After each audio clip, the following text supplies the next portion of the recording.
লড়াইটা আকাশে হবে না, লড়াইটা মহাকাশে হবে না, লড়াইটা এই মাঠে হবে, এই ময়দানে হবে, পশ্চিমবঙ্গের খেতে হবে, কুচবিহার থেকে ডাক দিতে হবে। আর এই লড়াই করবে হাজারো লাখো সেনা। চিট ফান্ডের টাকা না, মিডিয়া পড়ে না, জাত কবুল আর মাত কবুল না, আমাদের তরুণ বাহিনী থেকে লড়বো আমরা। এই বাংলাকে আমরা তিল তিল করে করেছিলাম, তাকে আমরা মরতে দিতে পারি না। মানুষের ঐক্য আমরা একটা করেছিলাম, সংখ্যালঘুদের নিরাপত্তা, আদিবাসীর উন্নয়ন, তপশিলি জাতির মান সম্মান, মহিলাদের নিরাপত্তা, খেতে খাওয়া মানুষকে মা প্রাণ তুলে দাঁড়াতে শিখিয়েছিলাম, পায়ের তলায় মাটি জোগাড় করেছিলাম। প্রত্যেকটা জন্য তেভাগা থেকে আজ পর্যন্ত লড়াই করতে হয়েছে। লাল ঝান্ডা লড়াই থেকে পিছু পা হয় না।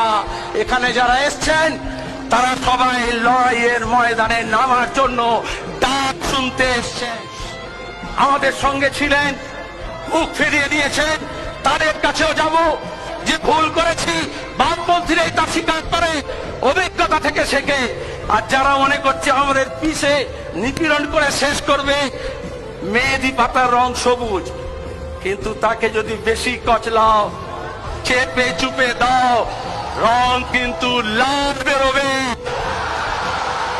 আজকে গোটা বাংলা সেই মেহেদির রঙে রাঙাতে চাইছে। আপনারাও থাকবেন, আমরাও থাকবো।